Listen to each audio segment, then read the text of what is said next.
الحمدللہ نحمدہ ونصلی علی رسولہ الکریم اما بعد فاعوذ باللہ من الشیطان الرجیم بسم اللہ الرحمن الرحیم وجاوزنا ببنی اسرائیل البحر فاتوا علی قوم یعکفون علی اصنام لہم قالوا یا موسیٰ اجعل لنا الہا کما لہم آلہہ قال انکم قوم تجہلون رب اشرح لی صدری ویسر لی امری واحلل عقدۃ من لسانی یفقہوا قولی۔ محترم ناظرین، السلام علیکم ورحمۃ اللہ وبرکاتہ۔ قصص القرآن کے اس پروگرام میں انشاءاللہ آج ہم صحرائے سینا میں بنی اسرائیل کے کچھ اہم واقعات سمجھیں گے۔ فرعون کی ہلاکت کے بعد بنی اسرائیل ہجرت کر کے صحرائے سینا میں آ گئے، لیکن انہوں نے ہجرت کے فوراً ہی بعد حضرت موسیٰ علیہ السلام سے ایک بڑا عجیب مطالبہ کر دیا۔ یہی وجہ ہے کہ تورات میں الفاظ آئے ہیں حضرت موسیٰ علیہ السلام کے بنی اسرائیل کے لیے کہ تم وہ عورت ہو کہ جس نے پہلی رات اپنے شوہر سے بے وفائی کی۔ اس بے وفائی کا یہ ہے، پوری تفصیل یہ ہے کہ جیسے ہی بنی اسرائیل فرعون کے چنگل سے نجات پا کر صحرائے سینا کی طرف آئے تو ان کا گزر ایک ایسی قوم پر ہوا جو اپنے بتوں کی پوجا کر رہی تھی۔ وجاوزنا ببنی اسرائیل البحر فاتوا علی قومی یعکفون علی اصنام لہم، سورہ اعراف آیت 138، کہ بنی اسرائیل ایک ایسی قوم پر پہنچے کہ جو اپنے بتوں کی پوجا کر رہی تھی۔ قالو، انہوں نے کہا، یا موسیٰ اجعل لنا الہا کما لہم آلہہ، انہوں نے کہا کہ اے موسیٰ، ہمارے لیے بھی تم ایک ایسا ہی معبود بنا دو کہ جیسا معبود اس قوم کا ہے۔ ہمارے لیے بہت مشکل ہے ایک ایسے اللہ کی بندگی کرنا کہ جس کو ہم دیکھ نہیں سکتے۔ ہمارے لیے کوئی ایسا معبود بنا دو کہ جس کو ہم دیکھ سکیں۔ اور بلا شبہ مشکل ہے یہ کام کہ ایک ایسے اللہ کی بندگی کی جائے کہ جو پردے میں ہو۔ اقبال نے یہی بات کہی اپنی نظم شکوہ میں، خو گرے پے کرے محسوس تھی انسان کی نظر، مانتا پھر کوئی اندھے کے خدا کو کیوں کر۔ انسان کی نظر خو گرے پے کرے محسوس ہے، وہ تو چاہتی ہے کہ کوئی ایسی ہستی ہو جو کہ نظر آئے، جسے محسوس کیا جائے۔ لہٰذا اس کیفیت کے ساتھ اندھے کے خدا کو ماننا بڑا مشکل تھا۔ ہم مسلمان ہیں کہ جنہوں نے اندھے کے خدا پر ایمان لانے کی سعادت حاصل کی، وہ اللہ کی بارگاہ میں ایک شکوہ کر رہے ہیں۔ تو یہی بات تھی جو بنی اسرائیل نے حضرت موسیٰ علیہ السلام سے کہی کہ اے موسیٰ، ہمارے لیے بھی آپ ایسا ہی معبود بنا دیں جیسا کہ معبود ان کا ہے۔ حضرت موسیٰ علیہ السلام نے کہا، انکم قوم تجہلون، بے شک تم لوگ جہالت پر اترے ہوئے ہو، بڑا جاہلانہ مطالبہ کر رہے ہو۔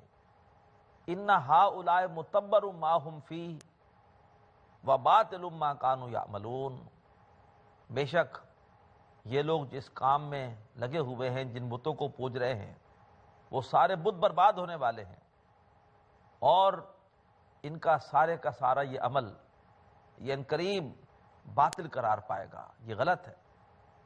قال اغیر اللہ ابغیکم الہا وہو فضلکم علی العالمین، موسیٰ علیہ السلام نے کہا کہ نادانو، کیا میں اللہ تبارک و تعالیٰ کو چھوڑ کر تمہارے لیے کوئی اور معبود ڈھونڈوں، حالانکہ اس اللہ نے تمہیں تمام جہان والوں پر فضیلت دی ہے۔ اذ انجیناکم من آل فرعون یسومونکم سوء العذاب وَيُقَتِّلُونَ أَبْنَاءَكُمْ وَيَسْتَحْيُونَ نِسَاءَكُمْ وَفِي ذَلِكُمْ بَلَاءٌ مِّن رَبِّكُمْ عَظِيمٌ، اور یاد کرو جب کہ بنی اسرائیل ہم نے تمہیں بدترین عذاب سے نجات دی، یعنی فرعون کے عذاب سے نجات دی جو کہ تمہیں بدترین عذاب پہنچا رہا تھا، تمہارے بیٹوں کو قتل کرتا تھا، تمہاری عورتوں کو زندہ رکھتا تھا۔ اس پورے معاملے میں تمہارے لیے بہت بڑی آزمائش تھی، لیکن تم کیسے بے وفا ہو، تم کیسے احسان فراموش ہو کہ اللہ نے تم پر اتنا احسان کیا اور تم حضرت موسیٰ علیہ السلام سے تقاضا کر رہے ہو، مطالبہ کر رہے ہو کہ ہمیں اللہ کے سوا کوئی اور معبود دے دو، ہم کسی اور معبود کی پوجا کریں۔ یہ بنی اسرائیل کا ایک پہلا احسان فراموشی کا معاملہ تھا جو صحرائے سینا میں آیا۔ اس کے بعد آگے چلے اور جب صحرا میں پہنچے تو اب انہیں ضروریات زندگی کے حوالے سے مختلف چیزوں کی ضرورت پڑی۔ سب سے پہلے تو پانی، پریشان کے صحرا میں پانی کہاں سے پئیں گے؟ حضرت موسیٰ علیہ السلام نے اللہ تعالیٰ سے دعا کی، وَإِذِ اسْتَسْقَىٰ مُوسَىٰ لِقَوْمِهِ فَقُلْ نَضْرِب بِّعَصَاكَ الْحَجَرَ فَانفَجَرَتْ مِنْهُ اثْنَتَا عَشْرَةَ عَيْنًا قَدْ عَلِمَ كُلُّ أُنَاسٍ مَّشْرَبَهُمْ۔ یاد کرو جب کہ موسیٰ علیہ السلام نے اللہ تبارک و تعالیٰ سے اپنی قوم کے لیے پانی مانگا تو اللہ تبارک و تعالیٰ نے کہا کہ اپنا عصا پتھر پر زور سے مارو۔ ایک خاص پتھر کی طرف اشارہ کیا، اس پتھر پر زور سے اپنے عصا کو مارو۔ فن فجرت من حسنت عشرت عینا، سورہ بقرہ میں یہ الفاظ ہیں۔ اس پتھر سے پانی کے 12 چشمے پھوٹ نکلے۔ کیوں؟ ان کے قبیلے 12 تھے، لہذا ایک ہی پتھر سے پانی کے 12 چشمے جاری ہو گئے۔ مزید احسان اللہ نے کیا کیا؟ قد علم کل اناس مشربہم، ہر قبیلے نے، ہر گروہ نے اپنے اپنے چشمے کو، اپنے اپنے گھاٹ کو پہچان لیا۔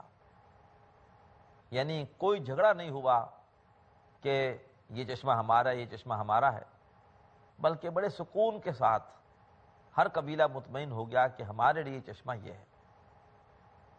یہ تو تھا ضروریات زندگی کے حوالے سے پہلا احسان۔ پھر اس کے بعد اب ضرورت پیش آئی کھانے کی کہ صحرائے سینا میں کہاں سے کھائیں؟ اللہ تبارک و تعالیٰ نے ان کے لیے خوراک کا بڑا شاندار انتظام کر دیا۔ سورہ بقرہ میں بھی ہے، سورہ اعراف میں بھی مضمون ہے یہ، ہم نے تمہارے اوپر من اور سلوہ اتارے۔ من کیا ہے، سلوہ کیا ہے؟ مفسرین کی اس کے حوالے سے بہت سی آراء ہیں۔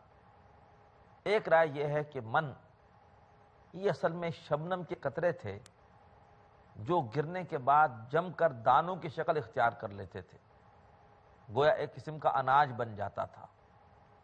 اور سلوہ یہ چھوٹے چھوٹے پرندے تھے جو کہ بنی اسرائیل بڑی آسانی کے ساتھ پکڑ لیتے تھے۔ تو گویا اللہ نے اناج بھی دے دیا اور گوشت بھی دے دیا، اور فرمایا کلوا واشربوا من رزق اللہ ولا تعثوا فی الارض مفسدین، کھاؤ اور پیو اللہ کے اس رزق میں سے اور دیکھنا زمین میں فساد نہ مچانا۔ سورہ طہ میں فرمایا کہ ولا تطغوا فی فیحل علیکم غضبی، میری نعمتیں کھاؤ لیکن ان نعمتوں میں زیادتی مت کرو ورنہ تم پر پھر میرا عذاب اترے گا۔ نعمتوں میں زیادتی کیا ہے؟ کہ انسان حد سے زیادہ کھائے، اسراف کرے، یا یہ بھی زیادتی ہے کہ اللہ تعالیٰ کی نعمتیں استعمال کر کے اسی کی نافرمانی کرے۔ اس توانائی کو جو کہ ملی ہے اللہ تبارک و تعالیٰ کی نعمتوں کے ذریعے سے، اس توانائی کو اللہ کی نافرمانی میں اور شیطان کی اطاعت میں لگا دے۔ پھر بنی اسرائیل کو تیسری ضرورت تھی سائے کی۔ صحرا ہے، تپتی ہوئی دھوپ ہے، پریشان ہوئے، اس دھوپ میں کیسے گزارا ہوگا؟ اللہ تبارک و تعالی نے اور احسان کیا، وَظَلَّلْنَا عَلَيْكُمُ الْغَمَامَ، ہم نے تمہارے اوپر سایہ کر دیا بادلوں کا۔ 6 لاکھ کی نفری ہے جو ہجرت کر کے صحرائے سینا میں آئی ہے، اور اللہ تبارک و تعالی نے بادل بھیج دیے، اور بادل ہر وقت ان کے اوپر سایہ فکن رہتے۔ تو یہ اللہ تبارک و تعالیٰ کے احسانات تھے بنی اسرائیل پر، پانی اس کی بھی فراوانی، اور غذا کے حوالے سے اللہ تعالیٰ کی طرف سے روزانہ کا ایک دسترخوان بغیر کسی محنت کے من کی صورت میں اناج بھی مل رہا ہے، سلوہ کی صورت میں پرندوں کا لذیذ گوشت بھی مل رہا ہے، اور اس کے علاوہ بادل ہر وقت سایہ کر رہے ہیں۔ اسی لیے اللہ نے فرمایا سورۃ البقرہ میں 2 مرتبہ وَفَضَّلْنَاكُمْ عَلَى الْعَالَمِينَ، ہم نے تمہیں تمام جہان والوں پر فضیلت دی ہے۔ یعنی اللہ تبارک و تعالیٰ نے ایسی فضیلت دی کہ جو اور کسی قوم پر نہیں آئی۔ انشاءاللہ صحرا سینا کے بنی اسرائیل کے واقعات ابھی مزید پڑھیں گے، چھوٹا سا وقفہ کریں گے، بریک کے بعد آج ہم قصص القرآن کے اس سلسلے میں صحرا سینا میں بنی اسرائیل کی تاریخ کے کچھ اہم واقعات پڑھ رہے ہیں۔ یا یہ بھی زیادتی ہے کہ اللہ تعالیٰ کی نعمتیں استعمال کر کے اسی کی نافرمانی کرے؟ اس توانائی کو جو کہ ملی ہے اللہ تبارک و تعالیٰ کی نعمتوں کے ذریعے سے، اس توانائی کو اللہ کی نافرمانی میں اور شیطان کی اطاعت میں لگا دے۔ پھر بنی اسرائیل کو تیسری ضرورت تھی سائے کی۔ صحرا ہے، تپتی ہوئی دھوپ ہے، پریشان ہوئے، اس دھوپ میں کیسے گزارا ہوگا؟ اللہ تبارک و تعالی نے اور احسان کیا، وَظَلَّلْنَا عَلَيْكُمُ الْغَمَامَ، ہم نے تمہارے اوپر سایہ کر دیا بادلوں کا۔ 6 لاکھ کی نفری ہے جو ہجرت کر کے صحرا سینا میں آئی ہے، اور اللہ تبارک و تعالی نے بادل بھیج دیے، اور بادل ہر وقت ان کے اوپر سایہ فکن رہتے۔ تو یہ اللہ تبارک و تعالیٰ کے احسانات تھے بنی اسرائیل پر، پانی اس کی بھی فراوانی، اور غذا کے حوالے سے اللہ تعالیٰ کی طرف سے روزانہ کا ایک دسترخوان بغیر کسی محنت کے من کی صورت میں اناج بھی مل رہا ہے، سلوہ کی صورت میں پرندوں کا لذیذ گوشت بھی مل رہا ہے، اور اس کے علاوہ بادل ہر وقت سایہ کر رہے ہیں۔ اسی لیے اللہ نے فرمایا سورۃ البقرہ میں 2 مرتبہ وَفَضَّلْنَاكُمْ عَلَى الْعَالَمِينَ، ہم نے تمہیں تمام جہان والوں پر فضیلت دی ہے۔ یعنی اللہ تبارک و تعالی نے ایسی فضیلت دی کہ جو اور کسی قوم پر نہیں آئی۔ بنی اسرائیل پر اللہ تبارک و تعالی کی جو مادی نعمتیں ہوئیں ان کا ذکر آ چکا ہے۔ ان کے پینے کے لیے ایک ہی چٹان سے پانی کے 12 چشمے جاری ہوئے، اللہ تعالیٰ نے من اور سلوہ ان پر اتارا، اور بادلوں کے ذریعے سے اللہ نے انہیں سایہ دے دیا۔ اب جب یہ بنیادی ضروریات فراہم ہو گئیں، اب ضرورت تھی روحانی ضرورت پوری کرنے کی۔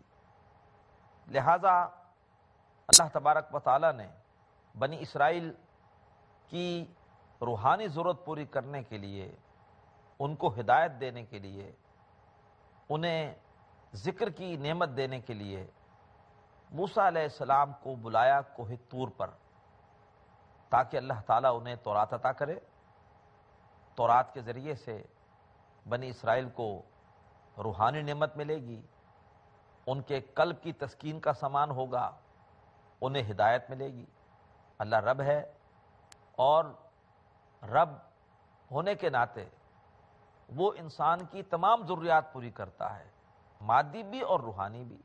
حضرت موسیٰ علیہ السلام کو اللہ تبارک و تعالیٰ نے بلایا کوہ طور پر، کہا کہ 30 دن تک آپ کو آ کر یہاں روزہ رکھنا ہوگا، اور اس کے بعد ہم آپ کو تورات عطا کریں گے۔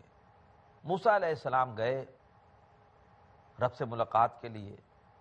الفاظ قرآن مجید کے یہ ہیں سورۃ الاعراف میں کہ وَوَاعَدْنَا مُوسَىٰ 30 لَيْلَةً وَأَتْمَمْنَاهَا بِعَشْرٍ فَتَمَّ مِيقَاتُ رَبِّهِ 40 لَيْلَةً، ہم نے موسیٰ علیہ السلام سے عہد لیا تھا 30 راتوں کا، اور ہم نے اس ملاقات کو پورا کیا مزید 10 کے ساتھ۔ وَوَاعَدْنَا مُوسَىٰ 30 لَيْلَةً وَأَتْمَمْنَاهَا بِعَشْرٍ فَتَمَّ مِيقَاتُ رَبِّهِ 40 لَيْلَةً، تو پھر ان کے رب کی ملاقات کی مدت 40 راتیں پوری ہو گئی، اور اس کے بعد پھر اللہ تعالیٰ نے ان کو تورات عطا کی۔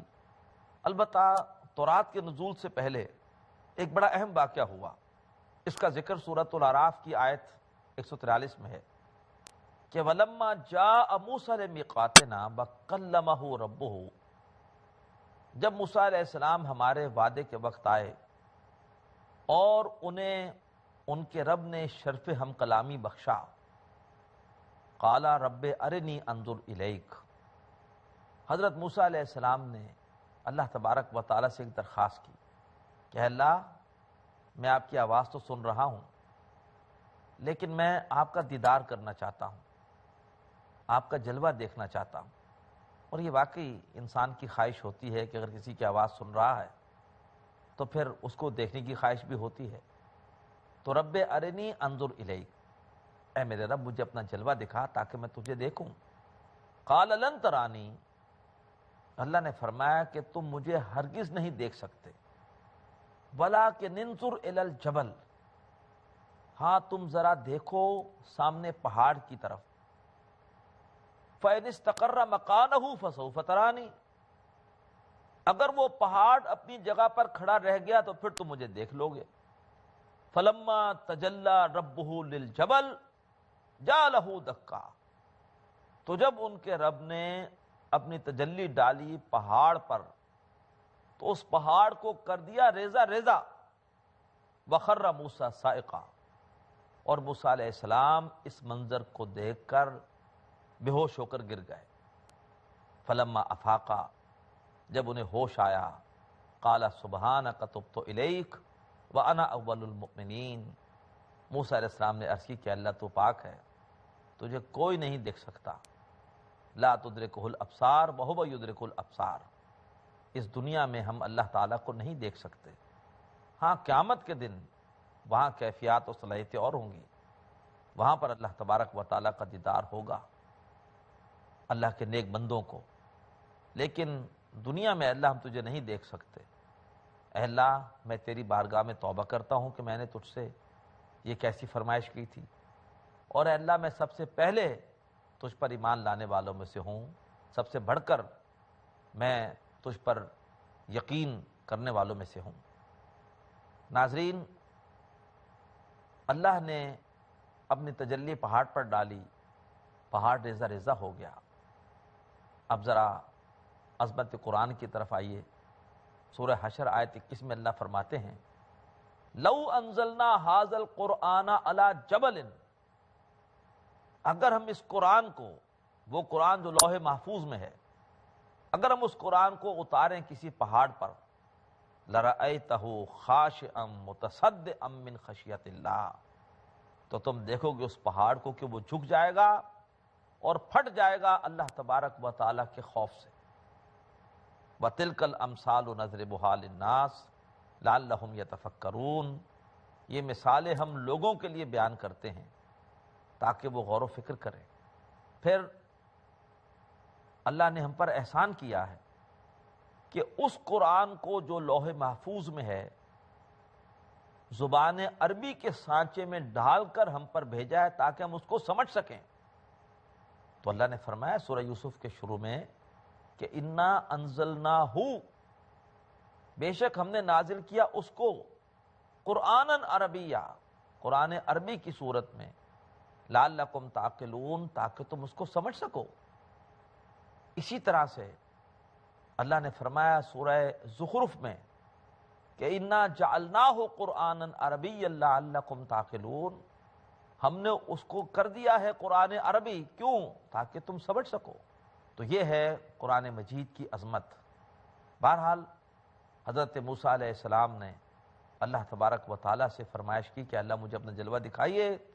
اللہ نے فرمایا کہ تم میرا جلوہ نہیں دیکھ سکتے، پہاڑ کو دیکھنا، اگر پہاڑ نے میری تجلی کے بوجھ کو برداشت کر لیا تو پھر تم دیکھ سکو گے۔ پہاڑ ریزہ ریزہ ہو گیا، حضرت موسیٰ اس منظر کو دیکھ کر بے ہوش ہو گئے۔ بہرحال جب حضرت موسیٰ علیہ السلام کو ہوش آیا اور انہوں نے اللہ کے سامنے اپنے سب سے پہلے مومن ہونے کا اعلان کیا، اب اللہ نے پھر ان کی دلجوئی کے لیے فرمایا کہ یا موسیٰ ان اصطفیتک علی الناس برسالاتی و بکلامی، اے موسیٰ میں نے تمہیں چن لیا ہے لوگوں پر اپنی رسالت کے لیے بھی اور اپنے شرف ہم کلامی کے لیے بھی۔ فخذ ما آتیتک وکن من الشاکرین، اب میں تمہیں تورات دے رہا ہوں، اس تورات کو لے لو اور اللہ تبارک و تعالیٰ کے شکر گزار بندوں میں سے ہو جاؤ۔ وَقَتَمْنَا لَهُ فِي الْأَلْوَاحِ مِنْ كُلِّ شَيْءٍ مَوْعِظَةً وَرَحْمَةً، اور ہم نے ان کے لیے تختیوں میں ہر چیز جو نصیحت کی تھی، یاد دہانی کی تھی، رحمت کی تھی، وہ لکھ دی تھی۔ گویا تورات اللہ نے لکھی ہوئی شکل میں ان پر نازل کی۔ اور حضرت موسیٰ علیہ السلام کو اللہ نے کہا کہ فَخُذْهَا بِقُوَّةٍ وَأْمُرْ قَوْمَكَ يَأْخُذُوا بِأَحْسَنِهَا، آپ اس کتاب کو مضبوطی سے پکڑیے اور اپنی قوم سے بھی کہیے کہ بڑی عمدگی کے ساتھ اس کتاب کو پکڑے، یعنی اس کتاب کو حرز جان بنا لے، اس کو پڑھے، اس کو سمجھے، اس کی تعلیمات پر عمل کرے۔ فائدہ کیا ہوگا؟ انعام کیا ملے گا؟ سَأُرِيكُمْ دَارَ الْفَاسِقِينَ، میں عنقریب تمہیں فاسقوں کا گھر دکھاؤں گا۔ مفسرین لکھتے ہیں کہ اس سے مراد یہ ہے کہ سامنے جو فلسطین کی سرزمین ہے اس پر ایک فاسق قوم عمالقہ قابض ہے۔ اگر تورات کو واقعتاً اس کے حقوق ادا کرتے ہوئے پڑھیں گے، سمجھیں گے، اس پہ غور و فکر کریں گے، اللہ عروج دے گا اور اللہ تعالیٰ فلسطین پر حکومت دے دے گا۔ وہ فلسطین جو آج فاسقین کا گھر بنا ہوا ہے، وہاں پر انہیں حکومت ملے گی، خلافت ملے گی۔ بلا شبہ قوموں کو عروج اللہ تعالیٰ کے کلام کے ذریعے سے ملتا ہے۔ اللہ کے رسول کا ارشاد ہے ان اللہ یرفع بہذا الکتاب اقواما ویضع بہ آخرین، اللہ اس کتاب کے ذریعے سے قوموں کو عروج دے گا، اس کتاب کو چھوڑنے کی وجہ سے ذلیل کر دے گا۔ وہ زمانے میں معزز تھے مسلمان ہو کر، تم خوار ہوئے تارک قرآن ہو کر۔ اللہ تعالی ہمیں قرآن مجید کے ساتھ اپنے تعلق کو زندہ اور مضبوط کرنے کی توفیق عطا فرمائے۔ اقول قولی ھذا واستغفر اللہ لی ولکم ولسائر المسلمین والمسلمات۔